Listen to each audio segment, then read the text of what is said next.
L'Amérique bombarde l'Iran, mais la Chine continue de recevoir son pétrole. Le prix du pétrole vient de bondir de plus de 35% en une seule semaine.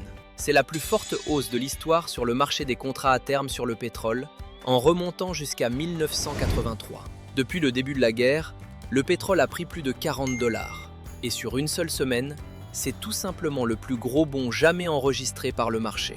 Dimanche soir, Trump a publié un message disant que cette flambée du pétrole était un petit prix à payer pour vaincre l'Iran, ce qui montre clairement que Washington est prêt à tolérer des coûts énergétiques plus élevés à court terme s'il estime que ce conflit affaiblit Téhéran. Des analystes préviennent maintenant que si le détroit d'Ormuz reste instable, le pétrole pourrait monter jusqu'à 200 $ le baril. Mais voilà ce qui est étrange. Quelques jours avant le début de cette guerre, les États-Unis poursuivaient des pétroliers partout dans le monde pour tenter d'arrêter la flotte fantôme. Et aujourd'hui, ces mêmes navires pourraient être les seuls à empêcher le marché pétrolier mondial de sombrer dans le chaos. Ces derniers mois, les États-Unis avaient intensifié leur campagne pour capturer ce que les responsables appellent la flotte fantôme. C'est un vaste réseau maritime qui transporte du pétrole sous sanctions venant de Russie, d'Iran et auparavant du Venezuela, partout dans le monde, en dehors des systèmes occidentaux traditionnels de finance et d'assurance. Des pétroliers ont récemment été immobilisés par la France dans les eaux européennes, après la signature de son accord commercial avec les États-Unis. L'Inde aussi a intercepté des navires au large de Mumbai pour la première fois. Avant cela, plus de 65% du pétrole russe expédié vers l'Inde était transporté par ce qu'on appelle les pétroliers de la flotte fantôme. Dans les semaines qui ont précédé les frappes contre l'Iran, le Trésor américain a sanctionné 30 personnes et entités supplémentaires liées aux ventes de pétrole iranien et à la production d'armes dans le cadre de la campagne de pression maximale de Donald Trump.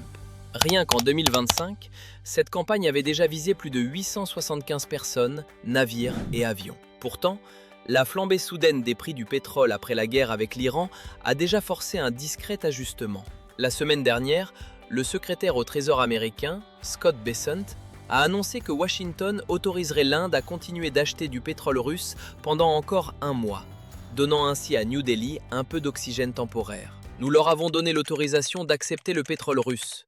Nous pourrions aussi lever les sanctions sur davantage de pétrole russe. C'était un retournement spectaculaire par rapport à la campagne de pression menée contre ce pays seulement quelques semaines plus tôt. Ce besoin de laisser un peu respirer le marché pétrolier explique pourquoi les autorités occidentales, qui traquaient encore récemment les pétroliers de la flotte fantôme partout dans le monde, paraissent aujourd'hui beaucoup moins pressées de perturber ces flux. Cette flotte fantôme de pétroliers faisait tourner discrètement les économies iraniennes et vénézuéliennes, finançait la guerre russe en Ukraine et permettait à la Chine et à l'Inde de continuer à faire tourner leurs économies grâce à du pétrole à prix réduit, malgré des sanctions occidentales qui ont essayé, sans succès, de l'arrêter. Les analystes estiment que, l'an dernier, la Russie s'est appuyée sur cette flotte pour transporter environ 80% de son brut et de ses produits pétroliers. Puis, le 28 février, les États-Unis et Israël ont lancé l'opération Epic Fury. Et en 72 heures, l'infrastructure de contournement des sanctions la plus sophistiquée jamais construite s'est retrouvée confrontée à une véritable guerre ouverte. L'Iran a même accidentellement bombardé l'un de ses propres pétroliers fantômes. Le 1er mai, le pétrolier Skylight, battant pavillon des Palaos, a été touché par un projectile au nord de Qassab en Oman. 2 membres d'équipage indiens ont été tués, 3 autres blessés. Le navire a pris feu. Le Skylight avait déjà été désigné par le Trésor américain en décembre 2025 comme faisant partie de la propre flotte fantôme iranienne gérée par la société Red Sea Ship Management Company, elle aussi sanctionnée par les Américains.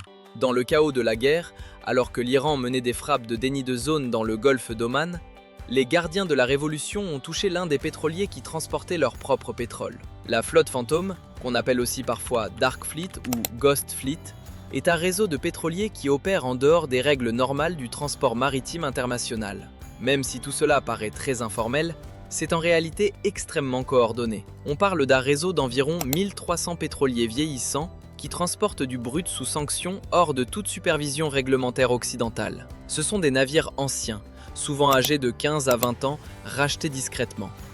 Ils changent fréquemment de nom, sont réimmatriculés sous des registres obscurs, assurés par des marchés non occidentaux, puis utilisés pour transporter du pétrole que Washington a déclaré illégal.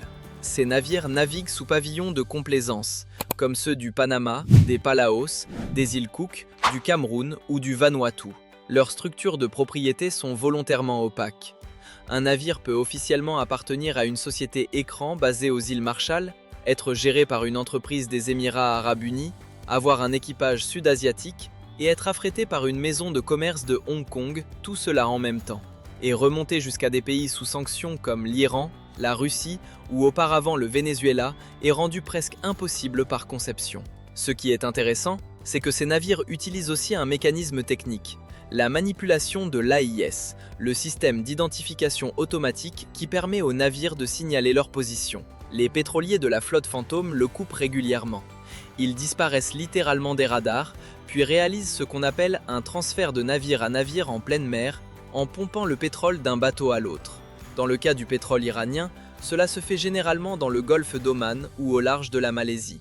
Une fois le transfert terminé, le navire qui a reçu la cargaison rallume son AIS et affiche une origine de cargaison totalement différente. Le pétrole iranien arrive alors en Chine sous l'étiquette de brut malaisien ou omanais. Une autre technique courante utilisée pour tromper les autorités occidentales, c'est le spoofing, AIS. Le navire envoie de fausses coordonnées, ce qui crée sur les cartes maritimes des sortes de navires fantômes. Avec le temps, ce système est devenu très efficace. Les trajets entre l'Iran et la Chine, qui duraient en moyenne entre 85 et 90 jours en 2022, ont été réduits à environ 50 à 70 jours en 2025. On est face à une véritable chaîne d'approvisionnement clandestine, répétable, structurée et de plus en plus efficace. L'ampleur du phénomène est énorme. Environ 430 pétroliers participent activement au commerce du pétrole iranien. Plus de 60% naviguent sous de faux pavillons. La flotte fantôme représente entre 17 et 18% de la capacité mondiale des pétroliers et environ 6 à 7% des flux mondiaux de brut. Ce sont des chiffres énormes. Comme je l'ai dit, la Russie s'appuie sur cette flotte pour transporter environ 80% de ses exportations de brut et de produits pétroliers en 2025. Les exportations iraniennes dépendent elles aussi largement de ces navires, surtout pour les cargaisons à destination de l'Asie. Donc, quand on comprend que la Russie et l'Iran représentent ensemble plus de 11% de la production mondiale de pétrole, on voit que cette flotte fantôme n'est pas une solution marginale. C'est un véritable écosystème logistique parallèle, né en réponse à la pression des sanctions. En même temps, les prix du pétrole restent relativement contenus, parce que l'Occident condamne publiquement le pétrole sanctionné transporté par ces navires, tout en fermant souvent les yeux pour éviter que les prix ne deviennent ingérables. Maintenant, regardez ce qui s'est passé quand l'opération Fury a été lancée. Dans les heures qui ont suivi les frappes américaines et israéliennes, au moins 4 pétroliers commerciaux ont été touchés près du détroit d'Ormuz et du golfe d'Oman. Le schéma n'était pas celui de frappe de précision, c'était du déni de zone. L'Iran n'essayait pas de frapper des navires précis. L'objectif était de rendre toute la voie maritime mortelle pour quiconque envisagerait d'y passer. Et ça a marché. Au 1er mars,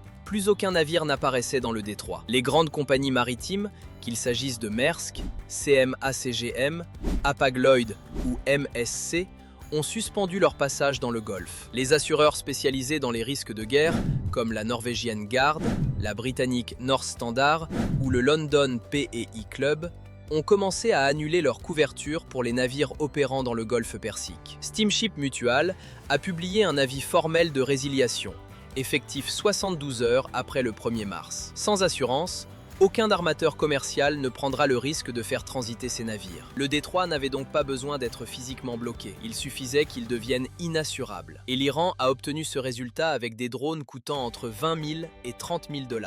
Pour les marchés pétroliers mondiaux, c'était pratiquement le pire scénario possible. L'Iran a réussi ce que personne n'avait anticipé. Non pas un blocus naval, mais une fermeture de fait provoquée par l'assurance. Le tonnage qui traversait l'une des voies maritimes les plus critiques au monde avait chuté d'environ 95%. Environ 20% de l'approvisionnement quotidien mondial en pétrole passe par ce détroit. Et il s'est pratiquement arrêté. Et c'est là que l'histoire devient vraiment extraordinaire. La flotte fantôme, elle, ne s'est pas arrêtée. Je le répète, au milieu d'une zone de guerre active, avec des missiles dans le ciel et des pétroliers en feu, la flotte fantôme a continué à fonctionner. Selon la société de renseignement maritime Windward, Il y a même eu une hausse de plus de 200% de l'activité des navires passant en mode sombre pendant la première nuit d'escalade. Les navires ne fuyaient pas, ils coupaient leurs signaux et continuaient à avancer. Dans le Golfe, les pétroliers iraniens de la flotte Fantôme ont montré, selon les analystes de Kepler, de la prudence. Vitesse réduite, regroupement, dérive, mais pas d'arrêt des activités. Les chargements de brut iraniens continuaient. Lloyd's List Intelligence a déjà retracé 9 traversées obscures du détroit. Et il y a un détail qui dit tout sur la manière de penser de ces opérateurs. Lloyd's List a suivi un porte-conteneur sanctionné qui entrait dans le Golfe au moment même où la guerre commençait. Au lieu de faire demi-tour, il a simplement dérivé pendant 3 ou 4 jours, a attendu une fenêtre, puis a tenté sa traversée. Ce ne sont pas des opérateurs qui paniquent facilement. Cela fait des années qu'ils échappent aux contrôles occidentaux. Une guerre ouverte, pour eux, c'est juste un risque supplémentaire à intégrer dans le calcul. Parlons maintenant de la Chine, parce que c'est là que la presse occidentale se trompe le plus. Plus de 40% du pétrole de la Chine vient de pays du Moyen-Orient. La Chine achetait environ 1,4 million de barils de pétrole iranien par jour via la flotte Fantôme, soit environ 13 à 15% de ses importations totales de pétrole, plutôt dans le haut de cette fourchette récemment, après l'épisode autour du président vénézuélien Maduro et avec moins de pétrole vénézuélien bon marché disponible. Le pétrole russe, lui, se négocie avec une décote proche de 30% par rapport au prix mondial depuis l'invasion de l'Ukraine en 2022. Le brut iranien, de bien meilleure qualité, se vend avec une décote d'environ 8 à 10 $ par baril sous les prix du marché. Pour une économie de la taille de celle de la Chine, c'est toujours un avantage stratégique énorme. La guerre a perturbé cette chaîne d'approvisionnement. Mais dire que cela étrangle la Chine, c'est passer à côté de l'essentiel.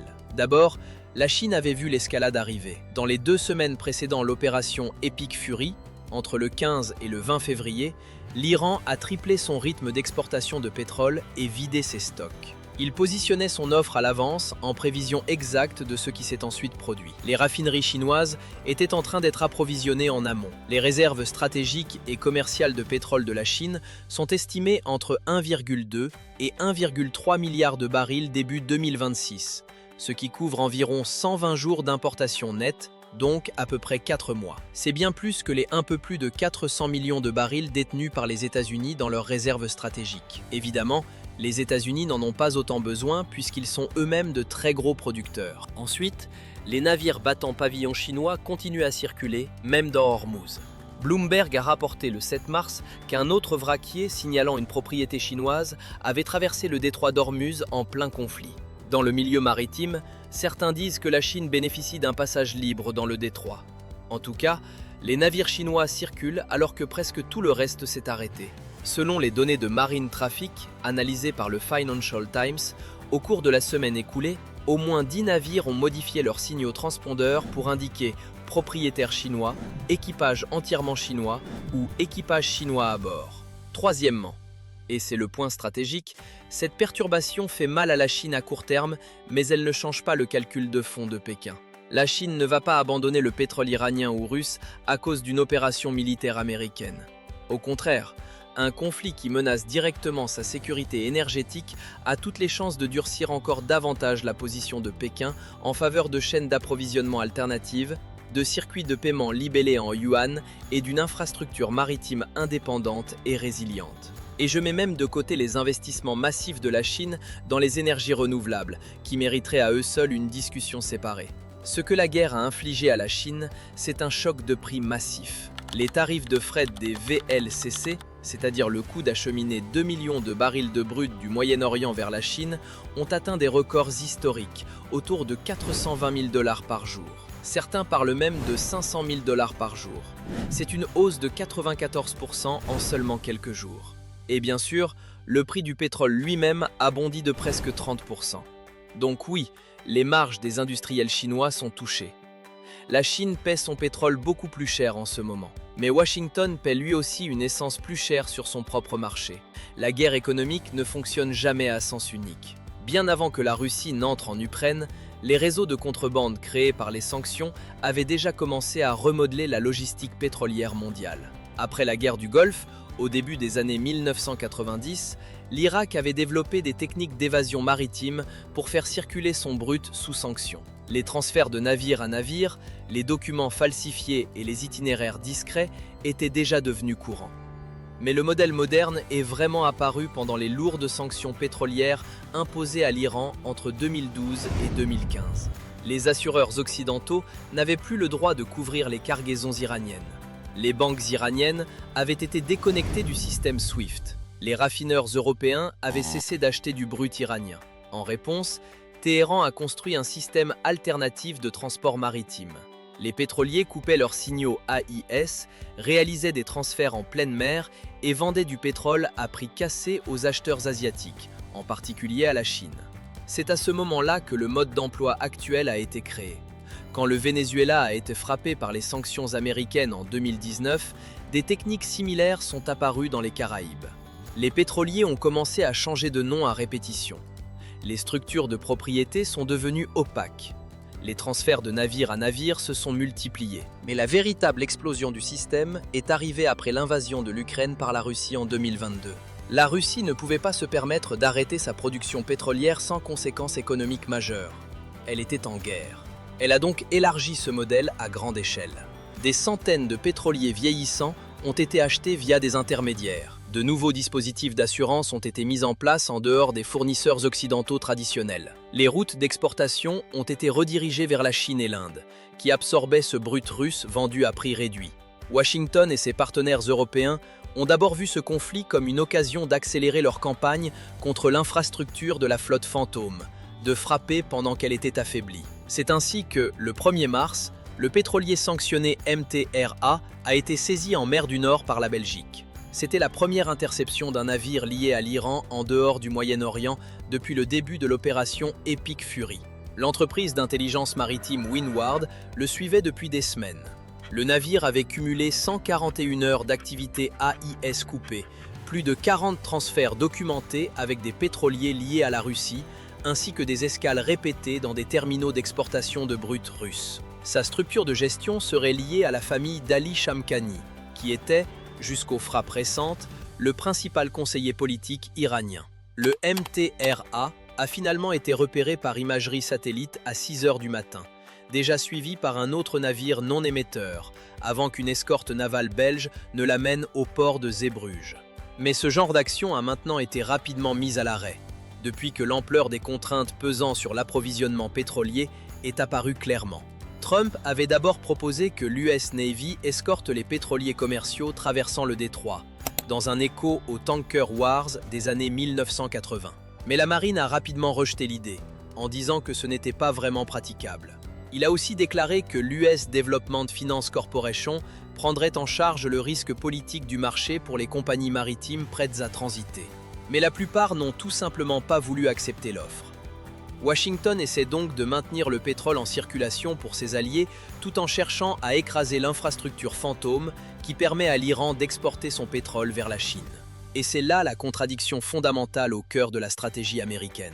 Les États-Unis veulent faire deux choses qui sont en tension l'une avec l'autre. Ils veulent un détroit suffisamment étranglé pour faire mal à l'Iran et à la Chine, mais suffisamment ouvert pour ne pas déstabiliser le marché mondial du pétrole et déclencher une récession chez eux. Mais il y a un point dont presque personne ne parle. La flotte fantôme est déjà en train de se réorganiser. Les parties du réseau qui opèrent hors du Golfe, notamment celles qui transportent du brut russe et du pétrole vénézuélien encore disponible, ont à peine ralenti. Les données maritimes montrent que les navires de la Dark Fleet utilisent de plus en plus le canal de Panama et des points de transit comme Colón et Cristobal pour contourner complètement les points d'étranglement du Moyen-Orient. Au terminal vénézuélien de Rosé, aucun changement significatif n'a été observé dans la présence des pétroliers. Il y en avait 12 avant la guerre, il y en avait toujours 12 pendant la guerre. La route Russie-Asie via le Pacifique et le Cap existait déjà comme itinéraire de contournement avant même le conflit et elle continue à fonctionner. Plus spectaculaire encore, le pétrolier à équipage russe MV Trust, déjà sanctionné sur 10 listes dans 8 juridictions, a effectué un transfert de navire à navire d'environ 325 000 barils de brut russe dans le golfe d'Oman le 3 mars, en plein milieu de cette guerre. Il ne s'est pas arrêté. Il a, en gros, simplement honoré son rendez-vous. Et pendant ce temps, un renversement extraordinaire est en train de se produire à l'intérieur même du détroit. Alors que les pétroliers liés à l'Occident refusent de le traverser, le trafic résiduel est désormais dominé par deux catégories, les navires de la flotte fantôme iranienne et les navires chinois, avec quelques navires liés à la Grèce qui envisagent aussi de se lancer. Lloyd's List Intelligence a confirmé que des navires liés à la Grèce, chargés de brut du Golfe, commencent à prendre la direction du détroit d'Ormuz, parce que s'ils parviennent à passer sans incident, cela enverra un signal aux autres opérateurs. Un transit sélectif reste possible. La flotte fantôme n'est pas une infrastructure rigide, c'est un réseau d'incitation, de gens capables de prendre le risque avec une forte tolérance au danger et une logistique improvisée. Quand une route se ferme, le capital et les navires se déplacent vers d'autres. Quand un registre est sous pression, les pavillons changent. Quand un corridor devient trop dangereux, les opérateurs attendent, dérivent, puis traversent dès qu'une fenêtre s'ouvre. Ce n'est donc pas un réseau qu'on peut détruire avec des frappes aériennes. Il a été pensé dès le départ comme une hydre à plusieurs têtes. Maintenant, reculons un peu, parce que la vraie leçon de ce moment n'est pas tactique. Elle est structurelle. Washington a passé des années à construire l'architecture de sanctions la plus sophistiquée et la plus étendue de l'histoire humaine. L'idée, c'était qu'en mettant assez de pression économique, on finirait par vider l'Iran de sa capacité à financer son programme nucléaire, son développement de missiles et le soutien à ses partenaires régionaux, ou à ses relais régionaux comme les appelle Washington. Puis l'administration a décidé que cette théorie avait échoué. Elle est donc passée à l'action militaire directe. Le résultat, c'est que les marchés pétroliers sont maintenant en plein chaos. Le Brent est passé au-dessus de 100 $ et personne ne sait où il ira dans les prochains jours. D'autant que Donald Trump tweet une chose puis son contraire à différents moments. La Chine subit son pire choc d'approvisionnement depuis des années. Le Japon puise dans ses réserves stratégiques. Le Pakistan réorganise en urgence ses approvisionnements pétroliers via le port saoudien de la mer Rouge.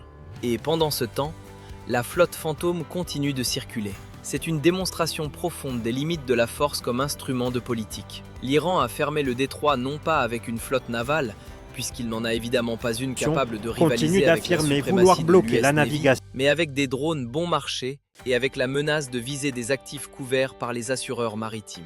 L'Iran a perturbé l'économie la plus puissante de la planète, non pas en égalant sa puissance militaire, mais en brisant le modèle assurantiel sur lequel repose le trafic maritime. Alors, où est-ce que tout cela va maintenant? Les États-Unis proposent des escortes navales et des garanties d'assurance pour rouvrir Ormuz. Les gardiens de la révolution iranienne ont publiquement défié Trump de déployer réellement ces escortes.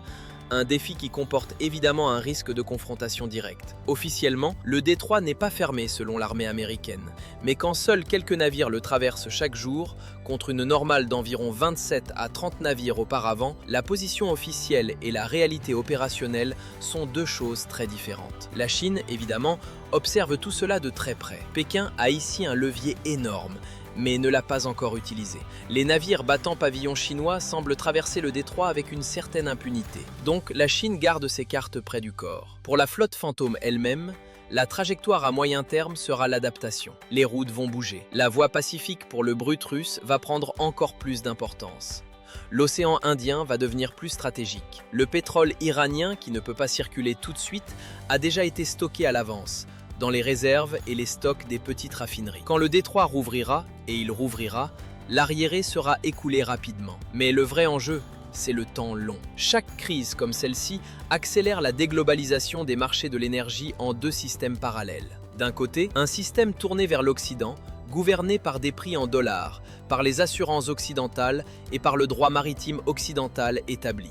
De l'autre, un système alternatif en croissance, peut-être libellé en yuan, mais plus probablement en monnaie nationale entre les pays qui commercent entre eux, avec des assurances non occidentales et des dark fleets.